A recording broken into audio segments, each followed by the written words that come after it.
Salut à vous tous, je suis très content de vous retrouver aujourd'hui pour le 34e journal de la bande dessinée spécial confinement, avec aujourd'hui un dessinateur, vous l'avez connu dans le journal Spirou, dans le journal Fille Glaciale, c'est à lui qu'on doit Black et Mortamer, il a fait aussi 2 albums de Guéluron, et oui, vous avez deviné, aujourd'hui notre invité est Pixel Vengeur. Bonjour Pixel Vengeur. Salut. Ça fait plaisir de te voir, merci de nous accueillir chez toi. Ouais. Et qu'est-ce que tu fais, toi, pendant ce confinement? Devant cette merde, tu veux dire? Oui. Je travaille pas beaucoup. Parce que déjà, j'ai pas beaucoup de travail. Et puis c'est un peu compliqué de travailler. Écrire, par exemple, c'est très compliqué, j'imagine. Je le fais pas. Donc, je fous pas grand-chose, j'avoue. Je regarde beaucoup de films. Je lis pas mal. Je dessine pas beaucoup, je dessine aussi, je dessine sur le coronavirus, quoi, sur Facebook, des choses comme ça, mais pas plus, quoi. Tu vois, je suis pas très actif. Ça m'inspire pas, quoi, cette ambiance. Et moi, dans la bande dessinée, je t'ai connu avec, on peut dire 3 albums, avec Black et Mortamer. Et je trouvais ça génial parce qu'en même temps, c'est l'aventure de Black et de Mortamer, qui sont, en même temps, c'était un gros passif, c'est-à-dire c'est 3 albums où on pouvait se plonger aussi bien dans l'univers du chat, de Druyet, de Franquin en même temps. Comment est-ce que t'es venu, en fait, l'idée de faire une bande dessinée? De ça, ouais. En fait, ça, c'est... je me suis dit, moi, j'ai commencé la bande dessinée dans les années 80.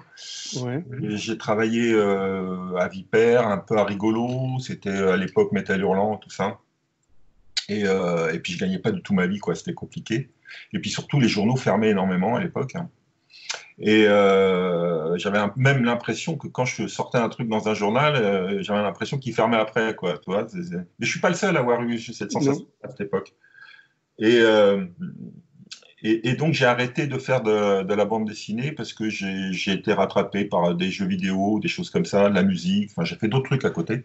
Et je suis revenu en bande dessinée plus tard. Et la bande dessinée était vraiment bien développée en fin 90, 2000. Ça commençait à bien exploser. Même le marché de l'art prenait possession des originaux.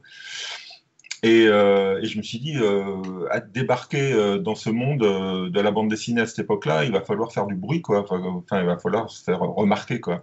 Et donc, j'ai décidé de m'amuser avec des héros méga connus à l'époque. Et puis les mettre à mal gentiment, quoi. Pas de pornographie, pas de choses comme ça. Non, vraiment m'amuser avec des personnages que j'adorais, hein. Toutes les personnes que j'ai parodiées, entre guillemets, tous les auteurs que j'ai parodiés, entre guillemets, c'est vraiment des gens que j'aime beaucoup, quoi. Donc, et ça a marché, je me suis fait remarquer, on a beaucoup parlé, les albums ont très bien marché. Et puis voilà, quoi. Je me suis fait un petit nom comme ça. C'est vrai que c'est excellent parce que tu t'es amusé avec un album au lieu que ce soit avec Flash Gordon, c'était Splash Gordon. Ouais. Et c'est vrai que c'était génial aussi de pouvoir faire du pastiche comme ça.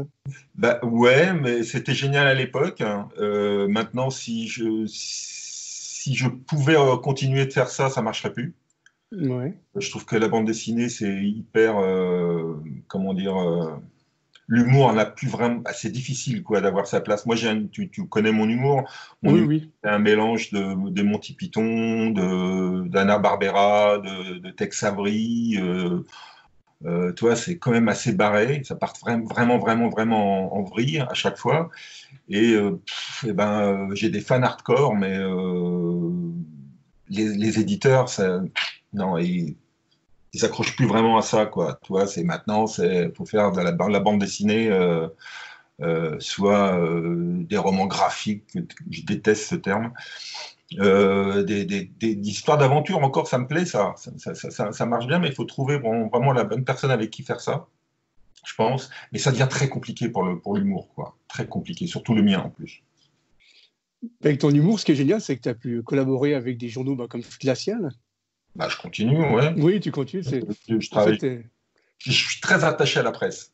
Ouais. C'est-à-dire que je viens d'une famille qui était assez dans ce milieu-là, de la presse, en règle générale. Hein.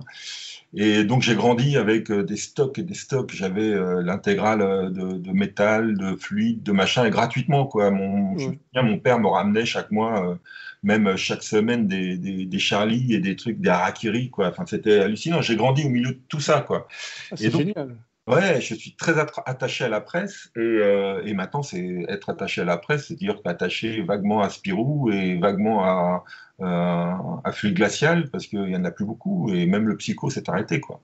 Ouais. C'est vrai que c'est génial parce que tu as aussi travaillé au journal Spirou, tu as fait des strips pour eux. Alors, j'ai fait plein de trucs. J'ai fait une série avec Zidrou. Oui. J'ai fait des strips, j'ai fait des one-shots, j'ai fait des jeux, j'ai fait plein de trucs. Moi, le fait de travailler en plus, un hebdo, c'est chaud, hein, parce qu'il faut être très réactif. Mais j'adore ça, quoi. C'est de la bande dessinée, on va pas faire systématiquement, ça sort dans la presse et puis c'est oublié. La plupart du temps, c'est oublié, ça sort même pas en album. Donc, pourquoi faire un truc super compliqué que les gens vont s'arrêter 12 secondes sur une image, et encore 12 secondes, je suis large. Et non. Donc c'est très réactif, c'est un peu comme ce que je fais en ce moment pour le coronavirus avec Oui, c'est génial. Le professeur Pangolin. Ouais. Le dessin, ça me prend 12 secondes à faire un dessin, quoi. Et ça mérite pas plus, quoi. L'important n'est pas là, quoi. Mais j'aime bien ça, quoi. J'aime bien ça. Et la presse, vraiment, j'aime ça, quoi. Et c'est vrai que je te suis avec tes dessins, c'est vrai que c'est génial, avec le professeur Pangolin. Est-ce que toi, tu as envie de faire un album? Parce que je trouve que c'est hyper réactif, ça fait dessin de presse, ça fait BD, c'est excellent. Un album de plus, dans le monde merveilleux de l'édition, qui sort des milliards d'albums chaque mois. Ouais, tu plaisantes. Non.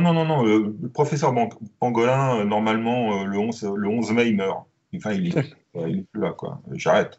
Ouais. Sauf si vraiment un gros groupe de presse me propose pour une somme faramineuse de reprendre ses aventures. Ouais. Hein, mais bon, ça m'étonnerait franchement. Et il n'y a pas longtemps, tu étais le digne successeur de Gottlieb et Dufresne avec Guéduron. Tu as fait 2 albums. Ouais, 2, malheureusement 2. Et c'est une très triste histoire. Ça, je préfère pas trop y revenir. Non, pas de problème. C'est un enchaînement de mauvaises idées de certaines personnes. Et moi, j'ai essayé de faire le mieux possible. J'ai essayé et puis ça s'est retourné contre moi. Enfin bref, c'est une histoire assez malheureuse, quoi. Ouais. Que je regrette, hein, terriblement. Moi, tout ce que je voulais, c'est de travailler avec Gottlieb. Tu vois, donc, mais j'ai pas pu. Pas comme j'aurais voulu, quoi. Tu as rencontré en fait Gottlieb à Fluide Glacial? Non, je l'ai rencontré chez lui. Ah, chez lui. C'est mieux. Ouais. Gottlieb, j'avais rencontré dans quelques fêtes de Fluide Glacial. Je me souviens, c'était, je crois que les 30 ans, un truc comme ça. Je l'avais vu, mais bon, Gottlieb dans la foule, c'était une coccinelle effrayée, quoi. C'était quelqu'un, c'était pas l'endroit qu'il préférait. Hein. Ouais. Cool. Tu continues toujours avec Fluide Glacial, ça fait à peu près quoi, 10 ans maintenant, même plus que tu es chez Fluide? Tout le temps que je fais plus grand chose. Ouais. Là, j'ai peut-être des projets, mais je peux pas en parler tant que c'est pas fait. Mais tu sais, ça a changé beaucoup de direction, ça a été racheté, c'est compliqué, hein, Gottlieb. Fluide Glacial maintenant, c'est très compliqué, quoi. C'est un journal qui survit. Tu as vu, ils font une campagne Ulule, qui marche très bien. Tant mieux pour eux. Hein. Je suis très content, puis tant mieux pour moi, parce que ça va permettre au journal d'avoir plus d'abonnés.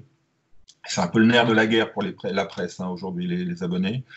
Et tant mieux, quoi. Hein, souscrivez, aidez à la campagne Ulule Fluide Glacial, hein, si vous voulez que ça continue. Hein. N'hésitez pas à participer.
presque 20 ans que j'y suis.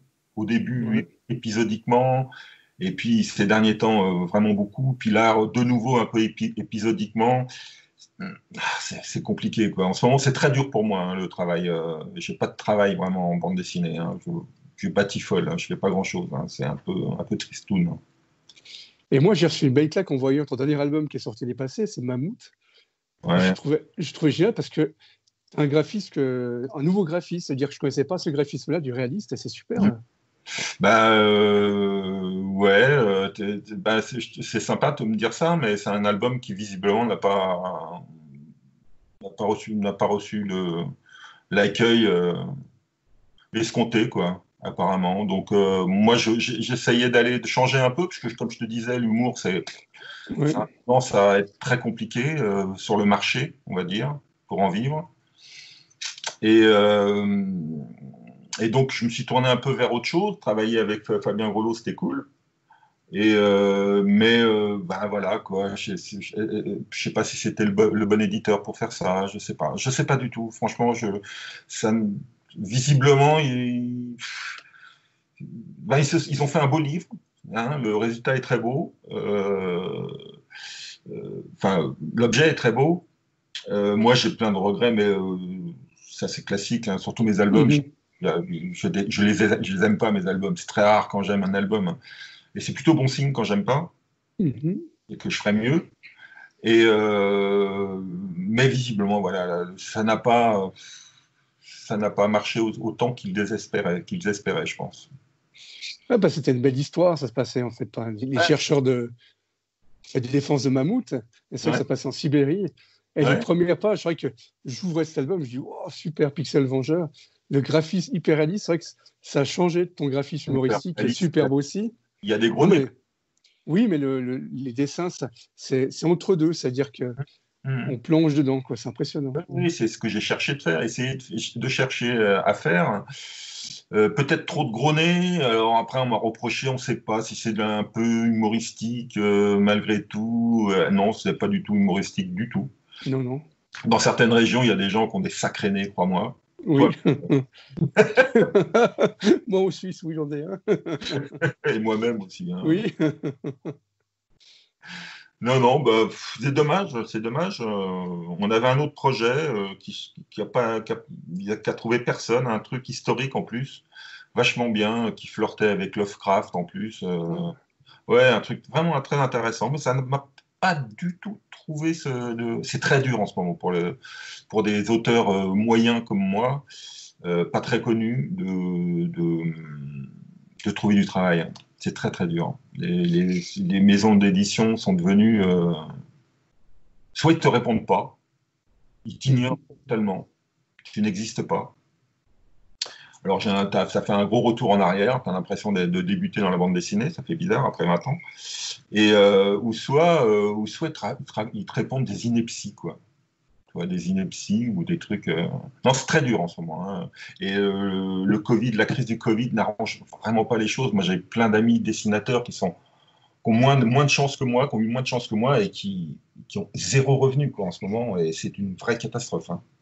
J'espère qu'il va se passer des choses parce que là, ça va ressembler au Rwanda, quoi. Je ne veux pas faire de comparaison, mais il y en a qui vont tomber. Ça va tomber, hein, beaucoup, hein, dans le métier. Et ma dernière question, est-ce que tu es en train de travailler sur un projet? Donc, je sais que tu fais un peu une pause ces temps, mais est-ce que tu griffonnes un projet dans un coin? Non, j'ai pas de projet. Je griffonne rien.